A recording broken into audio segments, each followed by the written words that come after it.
إنه لقرآن كريم في كتاب مكنون لا يمسه إلا المطهرون تنزيل من رب العالمين.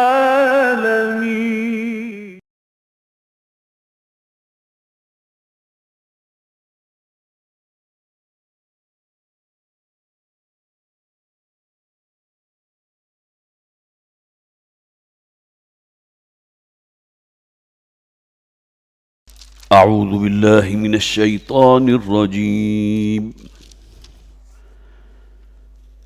بسم الله الرحمن الرحيم.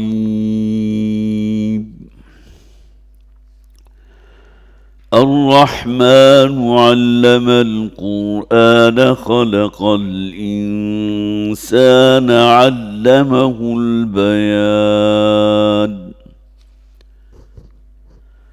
الشمس والقمر بحسبان والنجم والشجر يسجدان. والسماء رفعها ووضع الميزان ألا تطغوا في الميزان. وأقيموا الوزن بالقسط ولا تخسروا الميزان. والأرض وضعها للأنام فيها فاكهة والنخل ذات الأكمام والحب ذو العصف والريحان. فبأي آلاء ربكما تكذبان. صدق الله العظيم. رب اشرح لي صدري ويسر لي أمري واحلل عقدة من لساني يفقهوا قولي. اللهم ألهمنا رشدنا واعذنا من شرور أنفسنا آمین یا رب العالمین۔ سورہ رحمان کی ابتدائی 13 آیات ابھی میں نے آپ کے سامنے تلاوت کی ہیں۔ 3 رکوعوں پر اور 78 آیات پر مشتمل یہ سورہ مبارکہ قرآن حکیم کی بڑی عظیم صورتوں میں سے ایک ہے۔ اس سورہ مبارکہ کو نبی اکرم صلی اللہ علیہ وسلم نے عروس القرآن قرار دیا۔ جیسا کہ آپ نے سنا ہوگا سورہ یاسین کے بارے میں کہ نبی اکرم صلی اللہ علیہ وسلم نے فرمایا سورۃ یاسین قلب القرآن۔ سورہ یاسین جو ہے قرآن کا دل ہے، جس طرح دل دھڑکتا ہے وہی معاملہ سورہ یاسین کا ہے قرآن حکیم کے لیے۔ اسی طرح یہ سورہ مبارکہ سورہ رحمان، جسے آپ کہیں گے تزئین اور آرائش اور خوبصورتی میں، واقعہ یہ ہے کہ پورے قرآن حکیم میں اس کا کوئی اور ثانی نہیں ہے۔ 78 آیات ہیں، بہت مختصر آیات۔ عام مصحف کے تقریباً 2.5 یا 3 صفحات میں یہ سورہ مبارکہ مکمل ہو جاتی ہے، لیکن اس کے اندر جو ایک ردم ہے، جو اس کے اندر ایک ڈیوائن میوزک ہے، جو واقعتاً انسان کو جو سننے والا ہے اس کے اوپر بہت گہرا اثر ڈالتا ہے۔ کسی زمانے میں جبکہ جمال عبد الناصر صدر ہوا کرتے تھے مصر کے، خالصتاً ایک سیکولر آدمی تھا وہ، لیکن یہ کہ بہرحال قرآن حکیم کے ساتھ اس کو کوئی ایک خاص انس بھی تھا، یا ممکن ہے کہ اس نے جو بھی مصر کے رہنے والے مسلمان تھے ان کے اندر اپنی کوئی ایک حیثیت متعین کرنے کے لیے یہ معاملہ کیا ہو کہ قاری عبد الباسط ہیں، قاری محمود خلیل حسنی ہیں، یہ اس دور کے ٹاپ کے 2 قاری تھے۔ تو پوری دنیا میں جہاں جہاں بھی مسلمان بستے تھے تو وہاں انہوں نے پھر ان 2 قراء حضرات کو بھیجا، جمال عبد الناصر نے۔ اور اس موقع پر جو ہے اب قاری عبد الباسط نے سورہ رحمان کی مختلف ممالک کے اندر تلاوت کی۔ مجھے اپنا بچپن یاد ہے کہ جب بھی ظاہر ہے اور تو جو ہے کمیونیکیشن کے ذرائع نہیں ہوا کرتے تھے، اگر آپ کو بازار جانا ہو تو دکان کے اوپر کوئی ریڈیو لگا ہوا ہے، اور ریڈیو پر جو ہے سورہ رحمان کی عبدالباسط صاحب کی آواز میں جو ہے تلاوت گونجتی تھی، اور بڑا اس کے اندر ایک حسن تھا، بڑی خوبصورتی تھی۔ تو نبی اکرم صلی اللہ علیہ وسلم نے اسے عروس القرآن قرار دیا، قرآن حکیم کی دلہن۔ پھر یہ کہ مکی صورتوں کے ابتدائی دور میں، جو مکی صورتیں جس دور میں نازل ہوئی ہیں وہ ابتدائی دور ہے کہ جو اس کا زمانہ نزول ہے، اس لیے کہ بعض روایات ایسی ملتی ہیں، حضرت اسماء بنت ابی بکر رضی اللہ تعالی عنہا، ان کی ایک روایت موجود ہے مسند احمد میں، کہ جس میں انہوں نے بیان فرمایا ہے کہ ایک دن، ظاہر ہے کہ وہ اس وقت بالکل بچی تھی، نبی اکرم صلی اللہ علیہ وسلم پر یہ سورہ مبارکہ نازل ہو چکی تھی، تو ایک دن وہ بیت اللہ اور اس کا جو صحن تھا، حرم کا صحن، اس میں موجود تھی، تو انہوں نے اپنے کانوں سے نبی اکرم صلی اللہ علیہ وسلم کو یہ سورہ مبارکہ تلاوت کرتے ہوئے سنا۔ انہیں اس لیے یاد رہا کہ بار بار جو الفاظ حضور کی زبان پر آ رہے تھے، فَبِأَيِّ آلَاءِ رَبِّكُمَا تُكَذِّبَانِ فَبِأَيِّ آلَاءِ رَبِّكُمَا تُكَذِّبَانِ، تو گویا کہ یہ بات ان کے حافظے میں محفوظ ہو گئی کہ وہ وہاں سے گزر رہی تھی یا وہاں موجود تھی، تو نبی اکرم صلی اللہ علیہ وسلم حجر اسود کے بالکل قریب آپ موجود تھے اور اس سورہ مبارکہ کی تلاوت فرما رہے تھے، سورہ رحمان کی۔ اب یہ گویا کہ مکی دور کے تقریباً اوائل کا جو ہے یہ واقعہ ہے۔ پھر یہ کہ سورہ مبارکہ، دوسری بات یہ بھی نوٹ کیجئے کہ حضور پر یک بارگی نازل ہوئی ہے۔ بہت سی صورتیں ہیں جس میں آیات ایسی ہیں کہ جن کے درمیان زمانی اعتبار سے بڑا فصل موجود ہے۔ سب سے بڑی مثال جو ہے سورہ علق، اس کے بارے میں تقریباً اتفاق ہے کہ نبی اکرم صلی اللہ علیہ وسلم پر جو سب سے پہلی وحی نازل ہوئی تھی سورہ علق کی ابتدائی 5 آیات تھی، سب کو معلوم۔ بلکہ کسی بچے سے بھی اگر آپ سوال کریں گے، 6 7 8 9 سال کا بچہ، تو وہ بھی شاید آپ کو بتا دے کہ حضور پر کون سی آیات سب سے پہلے نازل ہوئی۔ اقرأ بسم ربک الذی خلق، خلق الانسان من علق، ابتدائی 5 آیات۔ لیکن اسی صورت میں وہ آیات بھی ہیں جو آپ سمجھ سکتے ہیں کہ کم سے کم بھی نبی اکرم صلی اللہ علیہ وسلم کو دعوت دیتے ہوئے 4 5 برس بیت چکے ہوں گے کہ جبکہ وہ آیات نازل ہوئیں، جس میں ابو جہل کا کردار جو ہے نکھر کر سامنے آ چکا ہے، شدید ترین اسے جسے آپ کا یہ دشمنی تھی محمد رسول اللہ صلی اللہ علیہ وسلم سے، اور آخری آیات میں ذکر موجود ہے، تقریباً سب کا اتفاق ہے کہ وہاں مراد جو ہے ابو جہل ہے۔ تو مختصر سی صورت ہے سورہ علق، لیکن یہ کہ اس میں بھی ابتدائی 5 آیات پہلی وہی ہیں، لیکن یہ کہ اس کے بعد جو آخری آیات ہے وہ کہیں بہت بعد میں نازل ہوئی۔ پھر یہ سوال اگرچہ پیدا ہوتا ہے کہ پھر ان کی تدوین کیسے ہوئی؟ وہ نبی اکرم صلی اللہ علیہ وسلم کو جو آخری سال تھا آپ کی زندگی کا، 2 مرتبہ قرآن حکیم کا از اول تا آخر اسی ترتیب کے ساتھ جو ہمارے پاس موجود ہے، حضرت جبرائیل علیہ السلام نے دورہ کرایا تھا۔ گویا کہ یہ حجت ہے اب امت کے لیے، اور اس میں ظاہر ہے ان آیات کو اسی طرح جو ہے وہ رکھ بھی دیا گیا، اس سے پہلے بھی یہ اہتمام کر لیا گیا تھا۔ تو یہ اخبار کی حضور پر نازل ہوئی ہے، اور پھر یہ کہ اس میں دیکھیے گا کہ جو آیات بار بار ریپیٹ ہو رہی ہیں، ایک ہی آیت ہے فَبِأَيِّ آلَاءِ رَبِّكُمَا تُكَذِّبَانِ، اور اسی کی وجہ سے اس کے اندر ایک خاص حسن بھی پیدا ہوا، آیات کے اندر ہم آہنگی بھی پیدا ہوئی ہے، اور اسے اصل میں ترجیح کہتے ہیں۔ بار بار ایک آیت اگر لوٹ لوٹ کر آ رہی ہو، ترجیح کہلاتی ہے۔ اس سے پہلے سورہ قمر ہم نے پڑھی تھی، اس میں 4 مرتبہ ایک آیت آئی، وَلَقَدْ يَسَّرْنَا الْقُرْآنَ لِلذِّكْرِ فَهَلْ مِن مُدَّكِرٍ، ہم نے قرآن حکیم کو یاد دہانی اور نصیحت کے لیے بہت سہل اور آسان بنا دیا، تو ہے تم میں سے کوئی اس سے نصیحت حاصل کرنے والا؟ اسی طرح اور بھی بہت سی صورتیں ہیں۔ سورہ مرسلات میں وَيْلٌ لِّلْمُكَذِّبِينَ کا جو ہے وہ غالباً 10 یا 11 مرتبہ اس کی ریپیٹیشن ہوئی ہے، تو یہاں یہ 31 مرتبہ فَبِأَيِّ آلَاءِ رَبِّكُمَا تُكَذِّبَانِ کے الفاظ جو ہیں وہ ریپیٹ ہوئے ہیں۔ یہ چند باتیں تو وہ تھی کہ جو تمہیدی نوعیت کی تھی، اور بھی اس میں خاص طور پر میرا ذہن گیا تھا کہ آج کل چونکہ واٹس ایپ اور ان تمام چیزوں کا بہت زور ہے، تو رحمان تھراپی کے نام سے بھی میرے خیال ہے کوئی ایک چینل موجود ہوگا، یا کچھ کہیں میرے پاس کہیں سے کوئی اس کا واٹس ایپ بھی آیا تھا کہ اس سورہ مبارکہ کو گویا کہ ذریعہ سمجھا گیا شفا کا. اور بہت سی ایسی مثالیں موجود ہیں کہ جہاں اس سورہ مبارکہ کی تلاوت کی گئی یا اس کی تلاوت بار بار سنی گئی تو اللہ تعالیٰ نے ایسے شخص کو کہ جس کے مرض کے بارے میں ڈاکٹرز بھی کہہ چکے تھے کہ اس کے کوئی جو ہے وہ صحت یابی کا امکان نہیں ہے، اللہ تعالیٰ نے صحت یاب کر دیا. اور اس میں کوئی شک نہیں ہے کہ قرآن حکیم کی آیات میں شفا ہے. جس طرح قرآن حکیم میں فرمایا گیا نا شہد کے بارے میں فیہ شفاء للناس، لیکن شفاء لما فی الصدور تو قرآن حکیم ہے نا.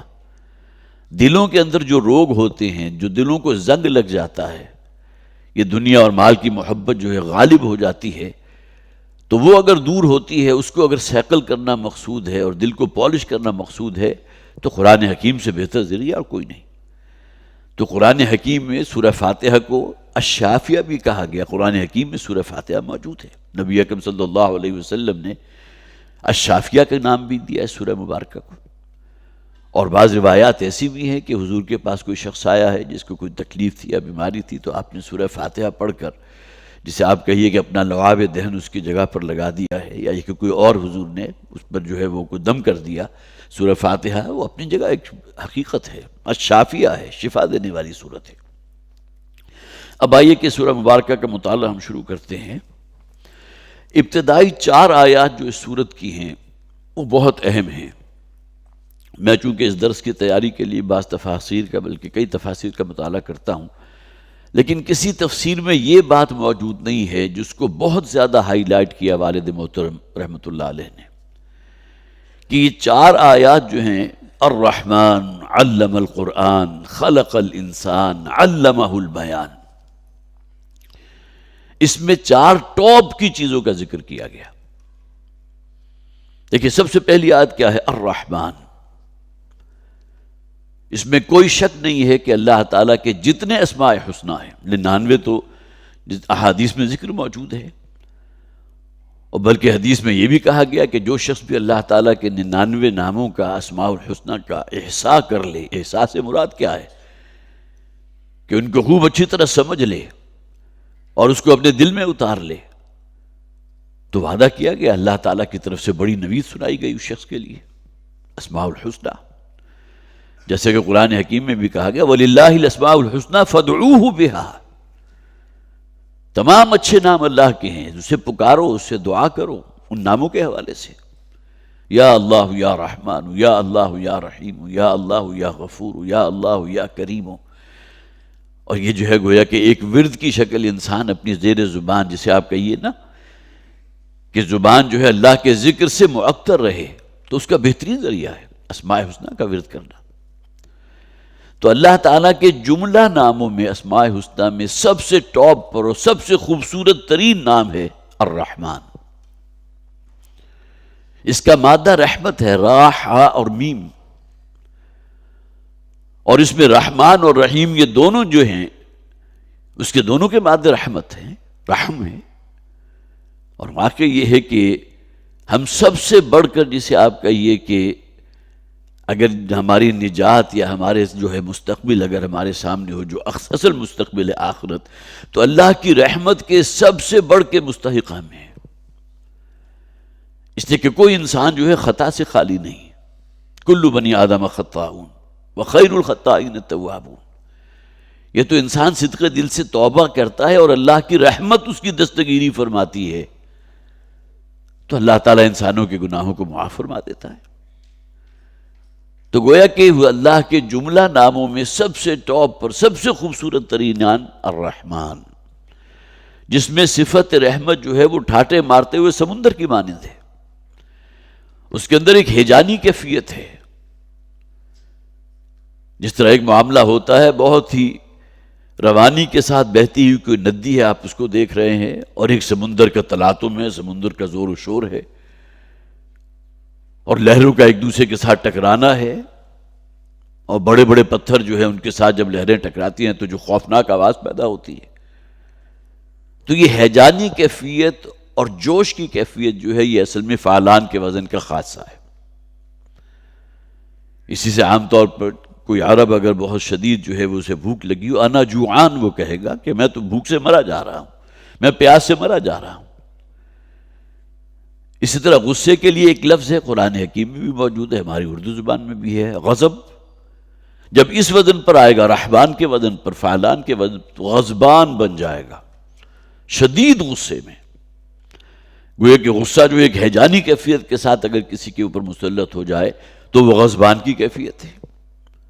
اور یہ معاملہ ہوا تھا حضرت موسیٰ علیہ السلام کا، بہت سے حضرات کے ذہن میں آ گیا ہوگا کہ جب وہ کوہ طور سے واپس آئے ہیں اور آپ کے پاس وہ تختیاں موجود تھی، الواح موجود تھی جن کے اوپر تورات کندہ تھی، اور آ کر دیکھا کہ سامری نے جو ہے وہ پوری قوم کو جو ہے گمراہ کر دیا، ایک بچھڑا بنا کر اس کی پرتش میں لگا دیا، تو فرجع موسیٰ الی قومہ غضبان اسفا، غضبان کا لفظ آیا۔ تو حضرت موسیٰ علیہ السلام جب اپنی قوم کے پاس واپس پہنچے ہیں تو ان کی شدید ایک غصے کی اور ہیجانی کیفیت تھی، اور اسی کیفیت کے اندر انہوں نے اپنے بڑے بھائی حضرت ہارون، حضرت عمر سے، حضرت موسیٰ سے بڑے تھے، تو ان کو جو ہے اسی غصے کی کیفیت میں ان کو پکڑ لیا، ان کے سر کے بالوں سے۔ قرآن حکیم میں وہ پورے جو ہے الفاظ موجود ہیں، لا تأخذ بلحیتی ولا براسی، حضرت ہارون نے کہا میں میرے بھائی، میرے ماں جائے، مجھے اس طرح لوگوں کے سامنے تم نے مجھے جو ہے میرے سر کے بالوں سے اور داڑھی کے بالوں سے پکڑ لیا، میرا کوئی قصور نہیں ہے۔ یہ سامری شخص تھا جو ایک بہت بڑا فتنہ بنا اور اس نے پوری قوم کو اپنے پیچھے لگا لیا۔ پوری قوم سے مراد یہ کہ الا ماشاءاللہ، بہت زیادہ تعداد میں۔ تو الرحمن میں اللہ تعالیٰ کی گویا کہ صفت رحمت ٹھاٹے مارتے ہوئے سمندر کی مانند۔ علم القرآن، علم بھی تو ایک شے ہے نا، ہم علم حاصل کرتے ہیں، ڈاکٹری کا علم ہے، انجینئرنگ کا علم ہے، آئی ٹی کا علم ہے، اکاؤنٹنسی ہے، کتنے علوم ہیں، علم نجوم بھی ہے۔ اسی طرح جب قرآن حکیم نازل ہو رہا تھا تو بہت قسم کے علم جو ہے اس وقت بھی موجود تھے، بڑے قابل قسم کے منجم بھی موجود تھے جو دعویٰ کرتے کہ ہمارے پاس وہ علم ہے ستاروں کا کہ جو کسی اور کے پاس نہیں۔ لیکن یہ کہ جملہ علوم میں سب سے ٹاپ پر علم کون سا ہے؟ وہ قرآن حکیم کا ہے، اس میں کوئی شک نہیں۔ جس طرح دنیا کے جتنے علوم آپ حاصل کر لیں، اگر دین کا علم آپ نے حاصل نہیں کیا تو اللہ کے ہاں جا کر پکڑ ہو جائے گی۔ وہاں ہمارے پاس کوئی جو ہے وہ شیلٹر نہیں ہوگا کہ ہم اپنے رب سے یہ کہہ سکیں کہ پروردگار میرے پاس وقت نہیں تھا، میں دین کا علم حاصل نہیں کر سکا، قرآن کو نہیں سیکھ سکا، جبکہ دنیا میں تمہاری یہ محنت جو ہے بڑے پھل لاتی رہی ہیں، کیسے کیسے علوم تم نے نہیں سیکھے۔ تو جملہ علوم میں جو سب سے ٹاپ پر علم ہے وہ علم القرآن ہے، قرآن کا علم، دین کا علم۔ تو پہلی دو آیات مل کر گویا کہ ایک جملہ بھی بن گئی، الرحمن علم القرآن، رحمان وہ ہے جس نے قرآن کا علم دیا۔ اور ظاہر ہے کہ قرآن نازل ہوا محمد رسول اللہ صلی اللہ علیہ وسلم پر۔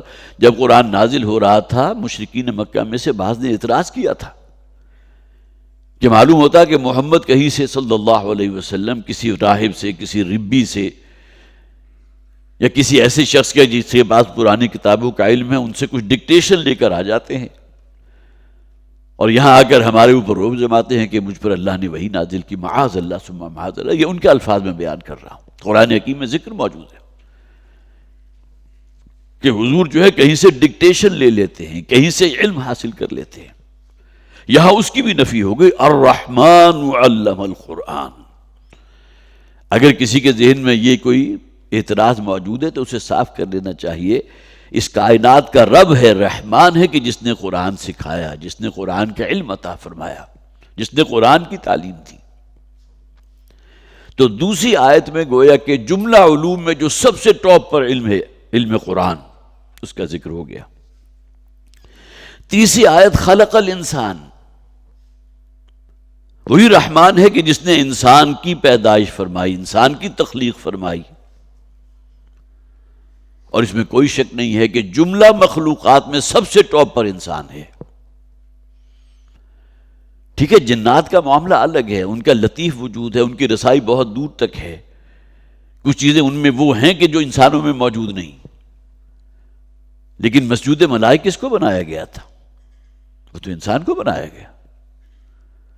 وَلَقَدْ كَرَّمْنَا بَنِي آدَمَ وَحَمَلْنَاهُمْ فِي الْبَرِّ وَالْبَحْرِ، ہم نے تو بنی آدم کو بہت اعلیٰ مقام عطا فرمایا، کرمنا، بہت تکریم دی ہے۔ فرشتے سے بہتر ہے انسان ہونا، مگر اس میں پڑتی ہے محنت زیادہ، اپنی جگہ حقیقت ہے۔ آخر تمام فرشتوں کو، اور اس میں کوئی ایکسیپشن نہیں ہے، حضرت جبرائیل بھی ان میں شامل تھے، جنہیں آپ کہہ سکتے ہیں کہ تمام فرشتوں کے سردار ہیں، ان سے بھی سجدہ کرایا گیا تھا۔ 7 مقامات پر ذکر قرآن میں موجود، ایک مدنی سورت، 7 مکی صورتیں۔ تو انسان کی تکریم کے بارے میں کوئی دوسری رائے نہیں ہے کہ انسان جملہ مخلوقات میں سب سے ٹاپ پر ہے۔ تو یہ 3 آیات جو ہم نے پڑھی، پہلی آیت میں اللہ کا سب سے خوبصورت نام، دوسری آیت میں سب سے خوبصورت علم، سب سے ٹاپ کا علم، تیسری آیت میں جملہ مخلوقات میں سب سے ٹاپ پر انسان، خلق الانسان۔ اسی رحمان نے انسان کی تخلیق فرمائی، علمہ البیان۔ اور چوتھی آیت میں بھی ایک ٹاپ کی فیکلٹی کا ذکر ہے، اور وہ ہے قوت بیانیہ۔ اس میں کوئی شک نہیں ہے کہ ہمارے ہاں جو مناطقہ ہیں وہ عام طور پر انسان اور حیوان میں تمیز اس بنیاد پر کرتے ہیں کہ حیوانات میں قوت بیانیہ نہیں ہے، انسان میں ہے۔ باقی تمام حیوانی جبلتیں جو کسی حیوان میں، انسان میں بھی موجود۔ اگر حیوان گوشت خور ہے تو انسان سے بڑھ کر گوشت خور کون ہوگا؟ اگر حیوانات کے اندر سیکس موجود ہے تو انسان میں بدرجہ اتم موجود۔ انسان کا پیٹ اگر کوئی کھانے کو مانگتا ہے، اس کے بغیر زندگی کا کوئی تصور نہیں ہے، کھانے پینے کے بغیر انسان زندہ نہیں رہ سکتا۔ اگر حیوان میں ہے تو انسان میں بھی ہے۔ لہذا وہ ڈیفرینشیٹ کرتے ہیں کہ انسان اور حیوان میں ایک بہت بڑا فرق جو نظر آتا ہے۔ ٹھیک ہے، یہ کہا جا سکتا ہے کہ شرم و حیا جو ہے وہ حیوانات میں نہیں ہے، انسان میں ہے، لیکن اب تو انسان بھی بے شرمی اور بے حیائی کے اس مقام تک پہنچ چکا کہ جہاں شاید کوئی حیوان بھی اس کا مقابلہ نہ کر سکے۔ تو معلوم ہوا کہ جسے قرآن حکیم میں سورہ 3 میں کہا گیا نا، لَقَدْ خَلَقْنَا الْإِنسَانَ فِي أَحْسَنِ تَقْوِيمٍ، ہم نے انسان کو سب سے بلند مقام پر پیدا کیا۔ احسن تقویم، احسن مبالغے کا صیغہ ہے، بہترین تقویم پر پیدا کیا۔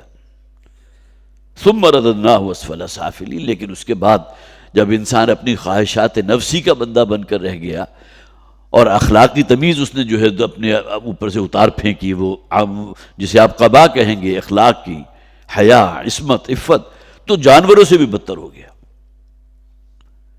لیکن اس میں کوئی شک نہیں ہے کہ جملہ مخلوقات میں جہاں انسان ٹاپ پر ہے، وہاں انسان میں اللہ تعالیٰ نے جو نطق رکھا ہے، قوت بیانیہ رکھی ہے، وہ انسان کی جتنی بھی استعدادات ہیں، جتنی بھی صلاحیتیں ہیں، جتنی بھی فیکلٹیز ہیں، اس میں سب سے ٹاپ پر ہے۔ علمہ البیان، اسے بولنا سکھایا، اسے نطق عطا فرمایا۔ تو یہ موضوع جو تھا، جیسا کہ میں نے بالکل شروع میں بھی کہا تھا، بہت ہی خوبصورت یہ مجموعہ ہے 4 آیات کا، اور والد محترم کا بھی بہت فیورٹ موضوع تھا۔ اکثر و بیشتر کہیں قرآن کے حوالے سے بات کرنی ہوتی تھی، خاص طور پر ہمارا جو 1 سالہ کورس ہے یا 2 سالہ کورس جب مکمل ہوتا تھا، تو اس موقع پر ڈاکٹر صاحب کا جو بھی ان سے ایک سپیچ یا لیکچر ہوتا تھا، تو اکثر و بیشتر یہی آیات تھی کہ جو وہ نہ صرف یہ کہ اس کی تلاوت کرتے تھے، بلکہ اس کی بہت ہی خوبصورت تشریح اور توضیح بھی کرتے تھے۔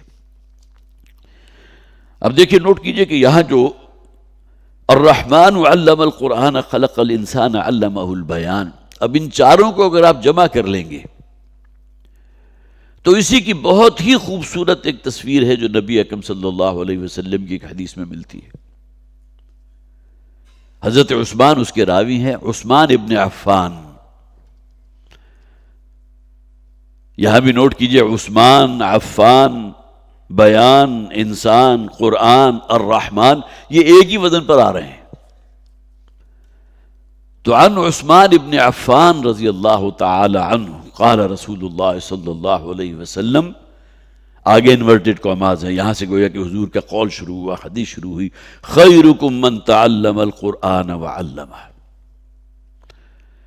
انسان جو جملہ مخلوقات میں سب سے ٹاپ پر ہے، اور اللہ نے اسے جو قوت بیان عطا فرمائی، تمام صلاحیتوں میں سب سے افضل، سب سے اونچی،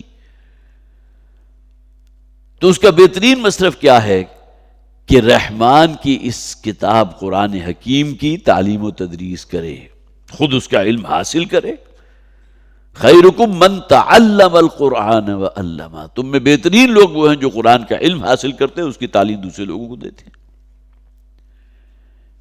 ایک حدیث میں خیارکم کے الفاظ آئے، دونوں کا مفہوم تقریباً ایک ہی ہے، تم میں سب سے بہتر شخص وہ ہے من تعلم القرآن وعلمہ۔ لیکن یہ کہ قرآن کا صرف علم حاصل کر لینا اور اپنے آپ کو اس پر عمل کرنے سے محروم رکھنا، یہ بہت بڑا جرم۔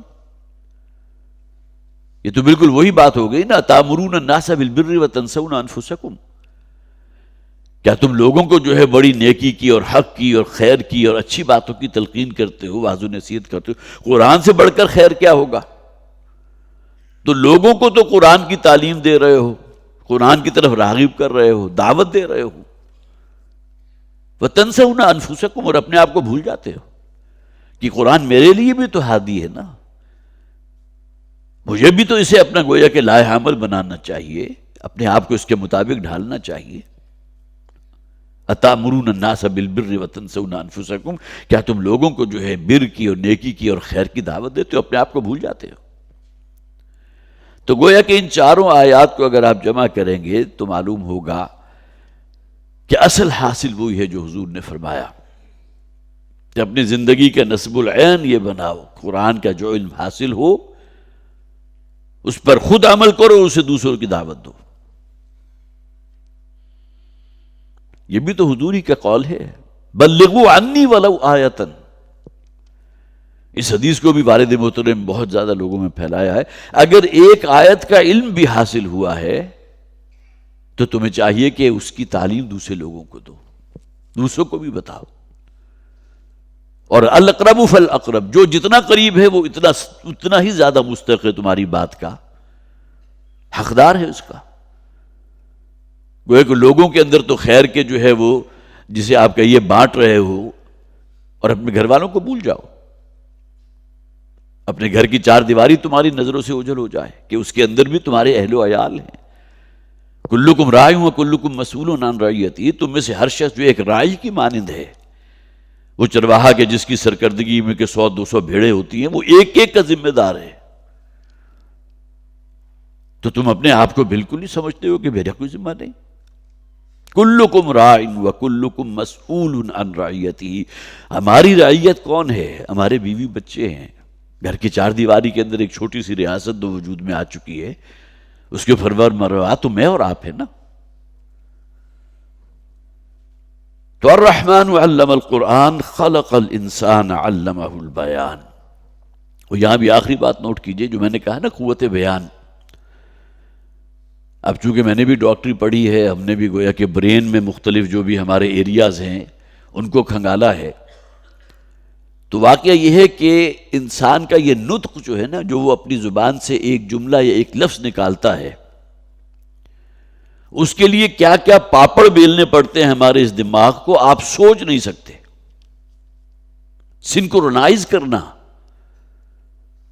الفاظ کو اپنی فارمیشن کے ساتھ جو ہے اپنی زبان سے نکالنا کوئی آسان کام تو نہیں۔ اگر آپ عربی جو تجوید ہے اس کا علم حاصل کریں تو معلوم ہوگا مخارج کی کتنی اہمیت ہے۔ یہ مخرج کہاں سے نکل رہے ہیں؟ یہیں زبان سے نکل رہے ہیں، حلق سے نکل رہے ہیں۔ اسی کا نتیجہ ہے کہ ہمارا جو برین ہے اس کا بہت بڑا حصہ وہ ہے کہ جسے ہم سپیچ سینٹر کہتے ہیں۔ آپ نے بھی سنا ہوگا اکثر و بیشتر جب کسی پر کوئی فالج کا حملہ ہوتا ہے، اللہ نہ کرے کہ کسی پر ہو، لیکن یہ کہ سب سے پہلے قوت گویا سلب ہو گئی۔ اب اسے کنٹرول نہیں ہے اپنی زبان کو گویا کہ فارمولیٹ کرنے کے لیے کہ وہ اپنی زبان سے کیا لفظ نکالے۔ ہم پتہ نہیں اپنی زبان سے کیا کچھ بک جاتے ہیں، اعلی کار تو یہی زبان ہے نا۔ اور دوسری طرف اگر آپ کے سامنے تصویر کا دوسرا رخ ہو تو یہی زبان ہے کہ جو فساد کا سب سے بڑا ذریعہ ہے۔ کتنے گناہ ہیں جو ہم اس زبان کے ذریعے کماتے ہیں، گالم گلوچ ہے، بے حیائی اور فحش اور عریانی کی باتیں ہیں، جھوٹ بولنا ہے، غیبت کرنا ہے، تانا دینا ہے، کسی کا مذاق اڑانا ہے، تمسخر کرنا ہے، ایسا فقرہ زبان سے نکال دیا کہ دوسرے کے جگر کے پار ہو گیا، یہ زبان اصل میں بنی نا کاسب، اس عمل کا کسب کرنے والی تو ہماری زبان ہے، جسے نبی اکرم صلی اللہ علیہ وسلم عام طور پر جب خطبہ نکاح ہوتا تو یہ الفاظ، یہ باتیں میں بیان کیا کرتا ہوں بہت اختصار کے ساتھ، کہ انسان کو جہنم میں دھکیلنے والی سب سے بڑی شے زبان کا غلط استعمال، حقوق العباد پر جو تعدی ہوتی ہے، جو ظلم ہوتا ہے، وہ زبان کے ذریعے۔ ایک وقت میں کہا گیا ایک جملہ یا کوئی ایک لفظ جو ہے وہ ایسا جا کر لگتا ہے کہ برادریوں کے درمیان خون ریزی شروع ہو جاتی ہے، زبان کا غلط استعمال۔ تو میں عرض کر رہا تھا کہ ہمارے برین میں جو سپیچ سینٹر ہے وہ سب سے بڑا ایریا ہے کہ جس سے آپ گویا کہ جسے آپ کہیے جو بھی کہہ رہے ہیں، جو بات کر رہے ہیں ایک ہی بات ہے، لیکن آپ کے لہجے میں فرق ہو گیا تو زمین و آسمان کا فرق پڑ جائے گا۔ وہ لہجہ بھی تو آخر یہیں سے نکل رہا ہے، یہی زبان ہے، یہی حلق ہے، اسی کے مسلز ہیں، اسی کی نرو سپلائی ہے کہ جس کے ذریعے آپ وہ الفاظ اپنی زبان سے نکال رہے ہیں۔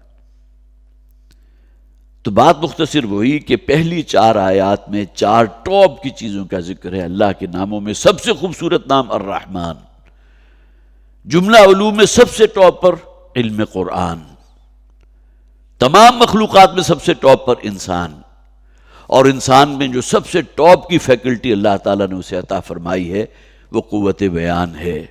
خیرکم من تعلم القرآن وعلمہ، یہاں گویا کہ ایک لنک قائم ہو گیا قرآن حکیم کی ان 4 آیات اور نبی اکرم صلی اللہ علیہ وسلم کے اس خوبصورت قول کے مابین کہ تم میں بہترین لوگ وہ ہیں جو قرآن کا علم حاصل کرتے ہیں، اسے دوسرے لوگوں تک پہنچاتے ہیں، اپنی زبان کو ذریعہ بناتے ہیں اس قرآن کے پیغام کو دوسروں تک پہنچانے کا۔ سورہ حامیم سجدہ میں بڑے مرکز میں آیت موجود ہے نا، وَمَنْ أَحْسَنُ قَوْلًا مِّمَّنْ دَعَا إِلَى اللَّهِ وَعَمِلَ صَالِحًا، اس سے بہتر بات تو کسی کی ہو ہی نہیں سکتی کہ جو اپنی زبان کو استعمال کرے، لوگوں کو دعوت دے اللہ کی طرف، دعوت اللہ، دعوت القرآن، دعوت الدین۔ وَمَنْ أَحْسَنُ قَوْلًا مِّمَّنْ دَعَا إِلَى اللَّهِ وَعَمِلَ صَالِحًا، اور ایسا نہ ہو کہ اس کا اپنا دامن جو اعمال صالحہ سے خالی ہو، وہاں صرف چھوٹی چھوٹی چھینٹیں نہیں، بڑے بڑے دھبے نظر آ رہے ہوں۔ یہ تو قول و فعل کا تضاد ہے، کہتے کچھ ہو تمہارا عمل اس کے خلاف۔ یا ایھا الذین آمنوا لم تقولون ما لا تفعلون کبر مقتا عند اللہ ان تقولوا ما لا تفعلون، اہل ایمان کیوں کہتے وہ بات جس پر عمل نہیں کرتے؟ یا اس کا مفہوم کیا ہوگا کہ جس پر تم عمل نہیں کرتے کیوں اس کی دعوت دیتے ہو؟ لیکن اس کے معنی یہ نہیں کہ انسان دعوت چھوڑ دے، اصل جو ہے ڈیمانڈ کیا ہے وہ وہی ہے کہ لوگوں کو بلاؤ خیر کی طرف، لیکن خود عمل پیرا ہو۔ کبر مقتا عند اللہ ان تقولوا ما لا تفعلون، اللہ کے غصے اور بیزاری کو بہت بڑھا دینے والا ہے تمہارا یہ طرز عمل کہ کہو وہ بات جس پر خود عمل نہ کر رہے ہو۔ کتنی بڑی جو ہے جسے آپ کہیے کہ ایک میزان اور ترازو نصب کر دی گئی۔ اپنا جائزہ اگر ہم لیں تو کتنے مقامات کے اوپر واقعتاً ہم ٹھٹک کر کھڑے ہو جائیں گے کہ ہم دعوے دار تو اس بات کے ہیں لیکن ہمارا عمل تو اس کی گواہی نہیں دے رہا۔ تو الرحمن علم القرآن خلق الانسان علمہ البیان، الشمس والقمر بحسبان، یہ سورج اور چاند دونوں ایک خاص حساب سے چل رہے ہیں، ایک حساب میں جسے آپ کہیے کہ اس کی گرفت میں ہے۔ اور یہ حساب بنانے والا، یہ لگانے والا کون ہے؟ وہ اس کائنات کا رب ہے۔ اگر زمین جو ہے اپنے محور کے گرد گھوم رہی ہے 1400 کلومیٹر پر آور کی سپیڈ سے، اور سورج کے گرد گھوم رہی ہے 1,10,000 کلومیٹر فی گھنٹہ کی سپیڈ سے، تو کون ہے جو اس کو کنٹرول کر رہا ہے؟ بحسبان، اور اس میں کہیں 1 سیکنڈ کے 1000ویں حصے کا فرق واقع نہیں ہوتا۔ اب پوری زمین کا گھومنا ایک دائرے کی شکل میں، آپ اگر چھوٹا سا ایکسپیرینس کریں، ایک اینٹ لے لیجئے اور اس کے ساتھ ایک جو ہے رسی باندھ دیں، 1.5-2 کلو کی اینٹ ہے نا، اس کو ذرا گھمانے کی کوشش کریں تو آپ کو معلوم ہوگا کس قدر قوت چاہیے اس کو کنٹرول میں رکھنے کے لیے، اس لیے کہ گھومے گی ایک دائرے کی شکل میں، تو کوئی فورس ہوگی نا کہ جو اس کو ایکٹ کر رہی ہے، جس نے اس کو اس دائرے کے اندر رکھنے پر مجبور کیا ہوا ہے۔ ایک اینٹ اور زمین کی کوئی نسبت ہے؟ آپ کے کیلکولیٹر جواب دے دیں گے، اینٹ کہاں 1.5-2 کلو کی، اور زمین کا حجم، تو کون سی پاور، کون سی قوت ہے کہ جس نے زمین کو مجبور کر رکھا ہے کہ وہ ایک دائرے میں حرکت کر رہی ہے؟ جبکہ آپ تجربہ کریں تو میرا خیال ہے کہ 2-3 منٹ کے اندر ہی آپ کا ہاتھ جو ہے شل ہو جائے گا اس اینٹ کو گھماتے ہوئے، شاید اتنا بھی وقت نہ لگے۔ تو یہ نظام جس نے بنایا ہے، حالانکہ زمین کا والیوم کیا ہے، ہمارا سورج جو ہے زمین سے تقریباً 11 لاکھ گنا بڑا، وہ بھی گھوم رہا ہے۔ تو انسان کی عقل جو ہے بالکل ششدر رہ جاتی ہے، کوئی شے اس کے حساب کتاب میں نہیں آتی کہ زمین سے 11 یا 12 لاکھ گنا بڑا کرہ جو ہے وہ بھی گھوم رہا ہے ایک دائرے کے اندر، تو کون سی فورس ہے کہ جس نے اس کو قابو میں رکھا ہوا ہے؟ کیوں منتشر نہیں ہو جاتا؟ رسی اگر کمزور ہوگی تو وہ اینٹ جو آپ نے اس کے سرے پر باندھی ہے 2-3 چکر لگانے کے بعد وہ رسی ٹوٹ جائے گی اور وہ کہیں جو ہے منتشر ہو کے کہیں دور جا پڑے گی۔ زمین تو یہ نہیں کرتی۔ تو جو کہا گیا نا، لے سانس بھی آہستہ کہ نازک ہے بہت کام، آفاق کی اس کارگاہ شیشہ گری کا، کہ واقعہ یہ ہے کہ یہ نظام اور یہ توازن آگے آ بھی جائے گا جو اللہ تعالیٰ نے یہ جو ایک توازن قائم کیا ہوا ہے اس کائنات کے اس نظام میں، وہ ہماری سمجھ سے بالاتر ہے۔ تو الشمس والقمر بحسبان، تو سورج اور چاند یہ دونوں بھی ایک حساب سے چل رہے ہیں۔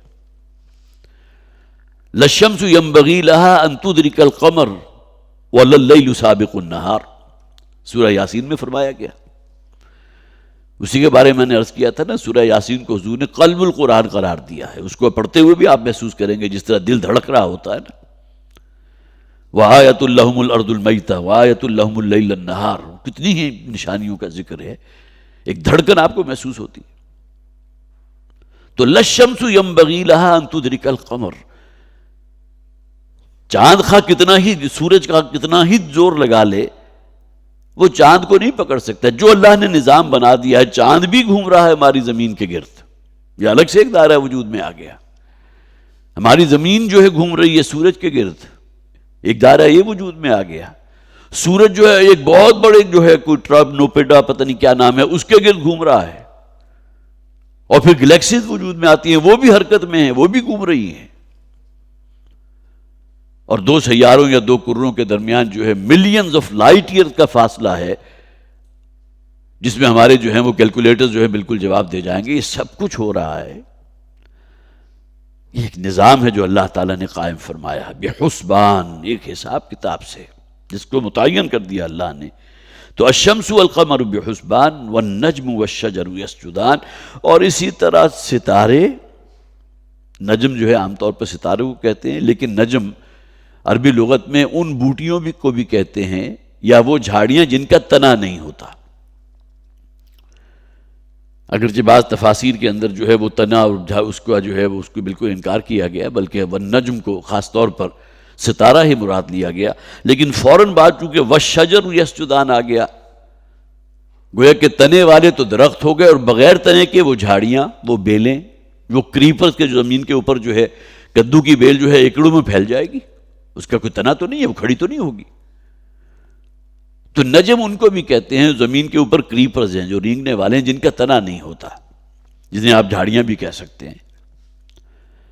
اور خاص طور پر سورہ حج کی آیت جو ہے مولانا اصلاحی رحمۃ اللہ علیہ نے اس کو جو ہے کوٹ کیا تھا اسی حوالے سے، کہ یہاں جو ہے اس کو شجر کے ساتھ ہم نے لگا دیا، چونکہ لہٰذا وہ جھاڑیاں اس کا ترجمہ کر دیا گیا، اس کی گنجائش موجود ہے، لیکن انہوں نے خاص طور پر سورہ حج کی آیت نمبر 18 کا ذکر کیا کہ جہاں بے شمار چیزوں کا ذکر کیا گیا، الم تر ان اللہ یسجد لہ من فی السماوات و من فی الارض، کیا تم دیکھتے نہیں ہو اس زمین و آسمان، اس کائنات کی ہر شے اللہ کے سامنے سجدہ ریز ہے، اس کی فرما بردار ہے، اس کے حکم کی پابند ہے، اس نے جو نظام جس شے کے لیے طے کر دیا اسی کے اندر مقید ہے، وہ کوئی بغاوت اور سرکشی نہیں کرتے۔ من فی السماوات و من فی الارض، ہر شے جو ہے سجدہ ریز ہے، جھکی ہوئی ہے، اس زمین و آسمان، اس کائنات کی ہر شے. والشمس والقمر والنجوم والجبال والشجر والدواب وکثیر من الناس. سورج بھی ہے، چاند بھی ہے، ستارے بھی ہیں، نجوم آ گیا، والجبال اور پہاڑ بھی ہیں، والشجر درخت آ گئے، والدواب اور ہر نوع کا ذی نفس. یہ چوپائے ہیں، یہ مویشی ہیں، اس کے بعد یہ اڑنے والے پتنگے ہیں، ترنگ، ہر شے حشرات الارض ہیں. وکثیر من الناس، اور لوگوں میں سے بھی بہت سے وہ ہیں جو اللہ کے سامنے سر جھکاتے ہیں، سجدہ ریز ہیں. اگرچہ لوگوں کی اکثریت وہ ہے، یہ اختیار تو اللہ نے دیا نا. چاہے تو اللہ کو سجدہ کرنے والوں میں شامل ہو جاؤ، اس کے سامنے جھکنے والوں میں شامل ہو جاؤ، اور چاہے تو اللہ کے باغی اور جو ہے اللہ کے سرکش بن کے کھڑے ہو جاؤ. تو وہ کثیر من الناس، اور لوگوں میں سے بھی بہت سے جو سجدہ ریز ہیں. تو یہاں بھی دیکھیے نجوم کا لفظ بھی آیا، یہاں ستارے مراد ہیں، لیکن یہاں جیسا کہ میں نے عرض کیا سورہ رحمان کے اندر گنجائش ہے کہ وَالنَّجْمُ وَالشَّجَرُ يَسْجُدَانِ، وہ کہ جو بغیر تنے کے ہیں، جو پودے ہوتے ہیں وہ بھی، اور تمام درخت بھی یسجدان، اس کے سامنے سجدہ ریز ہیں. اب رکوع کسے کہتے ہیں؟ انسان کو جھکنا. ہم نماز میں رکوع کی پوزیشن اختیار کرتے ہیں، بھی سجدہ ریز ہو جاتے ہیں. گویا کہ رکوع ابتدائی کیفیت ہے جس میں آپ نے اپنی گردن جھکا دی اللہ کے سامنے، اور سجدہ ریز تو بچھ گئے اللہ کے سامنے. قرآن میں یہ بھی کہا گیا یتفیق ظلالہم عن الیمین والشمال، اس طرح کے الفاظ ہیں کہ انسانوں کے سائے، انسان خواہ کتنا ہی سرکش ہو، خدائی کا دعوے دار ہو، لیکن اس کا سایہ جو زمین پہ پڑا ہوا ہے وہ بچھا ہوا ہے. وہ گویا کہ اللہ کو سجدہ کر رہا ہے. تو والنجم والشجر یسجدان، وہ جھاڑ جکاڑ یا وہ جھاڑیاں اور وہ درخت جو ہیں وہ سب اللہ کے سامنے سجدہ ریز ہیں، اللہ کے حکم کے پابند ہیں، فرما بردار ہیں. وَالسَّمَاءَ رَفَعَهَا وَوَضَعَ الْمِيزَانَ، اور اسی طرح آسمان جو اللہ نے بہت بلند کر دیا. اصل آسمان کی حقیقت کیا ہے وہ شاید ابھی ہمیں معلوم نہیں. ہمیں یہ نیلی چھتری جو نظر آ رہی ہے، جس کے بارے میں ہمارے سائنسدان یہ کہتے ہیں کہ یہ ہماری نظر کی انتہا ہے، بس یہ کوئی سالڈ قسم کی چیز یہ نظر نہیں آ رہی. وہ کہیں آسمان جسے قرآن کہتا ہے 7 آسمان، 7 سماوات، اس کی حقیقت کیا ہے یہ تو ابھی ہماری سائنس کی جو ہے کہ جسے آپ کہیے کہ اس کی پہنچ سے، رسائی سے بہت دور کی بات. تو وَالسَّمَاءَ رَفَعَهَا وَوَضَعَ الْمِيزَانَ، اور یہ آسمان کو بلند کیا اس نے. کتنا بلند کیا! یہ تمام گلیکسیز جو ہیں جن کے مابین جو ہے ملینز آف لائٹ ایئرز کا فاصلہ ہے، وہ بھی آسمان کی چھت کے نیچے ہیں. تو آسمان کی بلندی کا اندازہ لگا سکتے ہیں.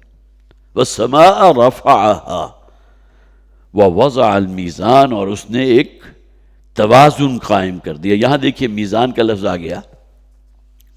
میں دیکھ رہا تھا قرآن حکیم میں میزان کا لفظ جو ہے وہ 9 مرتبہ استعمال ہوا.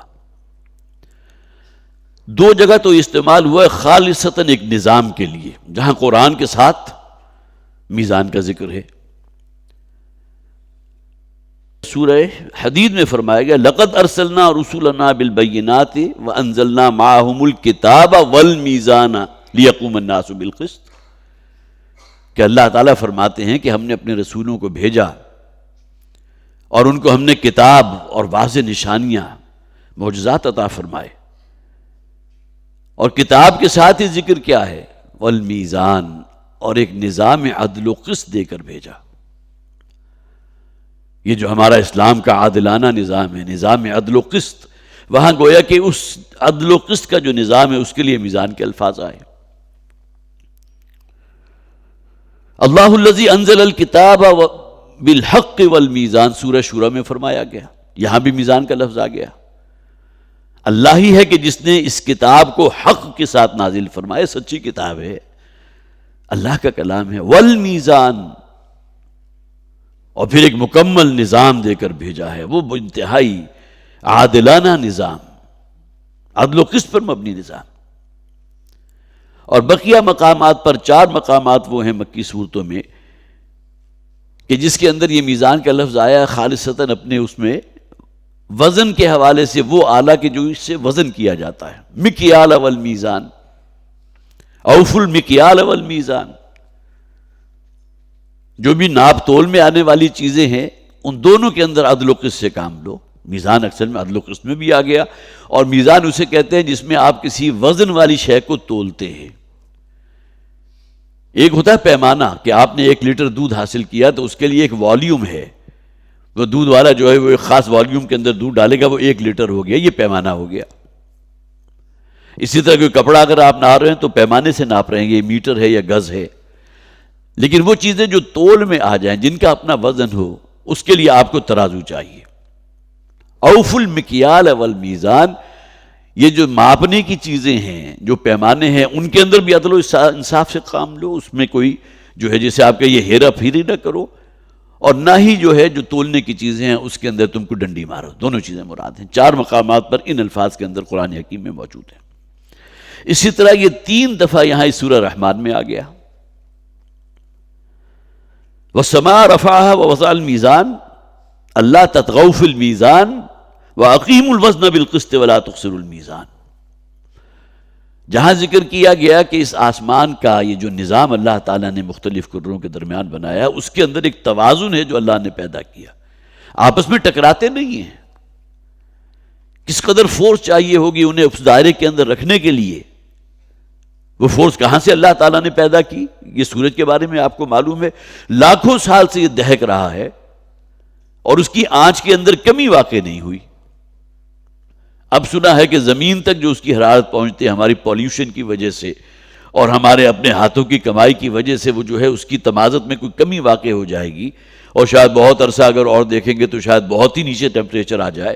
لیکن یہ کہ سورج کے اندر جو آگ روشن ہے وہ تو کم نہیں ہو رہی، کون ایندھن فراہم کر رہا ہے اسے؟ لاکھوں سال سے بھڑک رہی ہے، اور لاکھوں ڈگری سینٹی گریڈ اس کا ٹیمپریچر ہے، اسی ٹیمپریچر کے اوپر ہے۔ تو اس کائنات کے نظام کے لیے جہاں آ گیا وَالسَّمَاءَ رَفَعَهَا وَوَضَعَ الْمِيزَانَ اللہ تطغوا فی المیزان، اب یہاں گویا کہ تمام مفسرین نے ذکر کیا ہے، یہاں مراد ہے وہ ترازو جو تمہارے ہاتھ میں ہے، اس میں اگر کہیں تم نے ڈنڈی مار لی تو پھر تمہارے لیے وہی معاملہ ہے جو سورہ مطففین میں فرمایا گیا، وَيْلٌ لِّلْمُطَفِّفِينَ الَّذِينَ إِذَا اكْتَالُوا عَلَى النَّاسِ يَسْتَوْفُونَ وَإِذَا كَالُوهُمْ أَوْ وَزَنُوهُمْ يُخْسِرُونَ۔ یہ کم تولنے والے جو ہیں ان کے لیے تباہی اور ہلاکت ان کا مقدر ہوگی، جہنم کے سب سے نچلے طبقے میں جھونکے جائیں گے۔ جب لوگوں سے جو ہے لینے کی باری آتی ہے، لوگوں سے وصول کرتے ہیں تو پوری ڈنڈی جو ہے سیدھی رکھتے ہیں، پورا تول لیتے ہیں، لیکن جب دینے کی باری آتی ہے تو ڈنڈی مار جاتے ہیں۔ تو اللہ تطغوا فی المیزان، تو یہ جو ترازو تمہارے ہاتھ میں ہے اس میں بھی عدل و انصاف درکار ہے، یہ ڈنڈی بالکل سیدھی ہونی چاہیے۔ بلکہ آپ نے دیکھا ہوگا کہ بعض دکاندار جو ہیں وہ ڈنڈی سیدھی نہیں ہوتی بلکہ تھوڑا سا اور مزید ڈال دیتے ہیں۔ یہ بھی گویا کہ ایک جیسے آپ کا یہ نافلہ تعلق والی بات ہے نا، کہ آپ کو تو وہ ڈنڈی سیدھی کر کے دے دے تو برابر ہے۔ اب تو اس قسم کی ترازو جو کہ آپ کو کسی بھی دکان پہ سوائے پنساری کے دکان کے کہیں نظر نہیں آئے گی۔ آج کل تو وہ ویئنگ بیلنسز ہیں کہ جس میں الیکٹرانکلی وہ جو ہے وہ پورا کیلکولیٹ ہو جاتا ہے کہ کتنا وزن اس کے اندر موجود ہے۔ تو اللہ تطغوا فی المیزان، یہ ڈنڈی مارنے والا جو طرز عمل ہے اس کے اندر کوئی زیادتی نہ کرو، کمی نہ کرو، وزن میں کوئی کمی نہ کرو۔ وَأَقِیمُوا الْوَزْنَ بِالْقِسْطِ وَلَا تُخْسِرُوا الْمِيزَانَ، اسی طرح اس وزن کو قائم رکھو، سیدھا رکھو، وہ ڈنڈی سیدھی رہنی چاہیے قسط اور انصاف کے ساتھ۔ وَلَا تُخْسِرُوا الْمِيزَانَ، اور اس وزن میں کمی نہ کرو۔ تو 3 مرتبہ میزان کا لفظ جو ہے ان 3 آیات میں آ گیا، یکے بعد دیگرے۔ سب سے پہلے تو وہ توازن، جو کائناتی توازن اللہ تعالیٰ نے قائم کر رکھا ہے، اور اس کے بعد دونوں مرتبہ جو استعمال ہوا ہے قرآن حکیم میں اس سورہ مبارکہ میں، وہ اصل میں اس میزان اور ترازو کے لیے ہے۔ اس لیے کہ بہرحال قرآن حکیم میں جن قوموں کا ذکر کیا گیا کہ جن پر اللہ کا عذاب آیا، تو ان میں غالباً قوم شعیب تھی، کہ جن کا سب سے بڑا وصف یا سب سے بڑا جرم یہ تھا کہ وہ ڈنڈی مارا کرتے تھے۔ جہاں وہ ڈکیتی اور راہزنی بھی ان کا شعار تھی، وہی یہ بات بھی تھی کہ کم تولنا اور لوگوں کی جو ہے وزن کے اندر کمی کر جانا۔ تو اللہ تطغوا فی المیزان وَأَقِیمُوا الْوَزْنَ بِالْقِسْطِ وَلَا تُخْسِرُوا الْمِيزَانَ وَالْأَرْضَ وَضَعَهَا لِلْأَنَامِ، اور یہ زمین ہے جسے اللہ تعالیٰ نے بچھا دیا ہے، بچھونے کی مانند، لِلْأَنَامِ، یہاں جتنی بھی مخلوق ہے اس کے لیے اللہ نے سازگار بنا دیے۔ صحرائی مخلوق ہے تو صحرا ان کے لیے موجود. وہاں ریپٹائلز آپ کو جس تیزی کے ساتھ، بلکہ بہت سے ریپٹائلز تو آپ کو اس ریت کے اندر اندر جو ہے وہ رینگتے ہوئے نظر آ جاتے ہیں. اوپر سے ریت جب ہلتی ہے تو پتہ چلتا ہے کہ اس کے نیچے جو ہے کوئی سانپ گزر رہا ہے. اسی طرح جو ہمارے سمندر ہے اس کی مخلوقات ہے، ان کو سازگار کر دیا اس مخلوقات کے لیے. پچھلے دنوں کو ایک واٹس ایپ آئی تھی تو اس میں سمندر کی گہرائی کے اندر جو مختلف مخلوقات اللہ نے جو بنائی ہیں، اگرچہ قرآن حکیم اس حوالے سے سائنس کی کتاب تو نہیں ہے کہ وہ ایک ایک کیٹیگری کو الگ سے متعین کرتا، لیکن ایک سمندر اور اس کی مخلوقات جہاں سے تم اپنے لیے بہترین اور بہت ہی عمدہ گوشت حاصل کرتے ہو، یہ سی فوڈ جسے کہا جاتا ہے.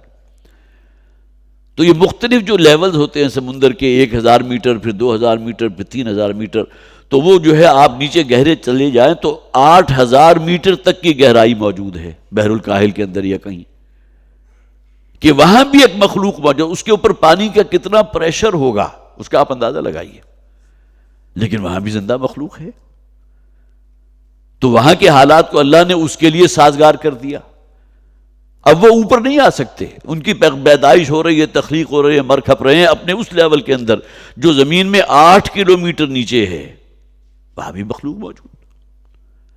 تو اس زمین کو اللہ تعالیٰ نے گویا کہ تمام مخلوقات کے لیے جو بھی اللہ نے تخلیق فرمائی ہیں اس کے لیے بہت سازگار بنا دیا ہے. وَالْأَرْضَ وَضَعَهَا لِلْأَنَامِ، اور اللہ تعالیٰ نے زمین کو بچھا دیا ہے تمام مخلوقات کے لیے جو بھی جاندار ہیں، انسان ہیں، حیوانات ہیں، چرند پرند ہیں، اسی طرح جو بحری مخلوق ہے، اسی طرح جو ریگستانی ہیں، حشرات الارض ہے.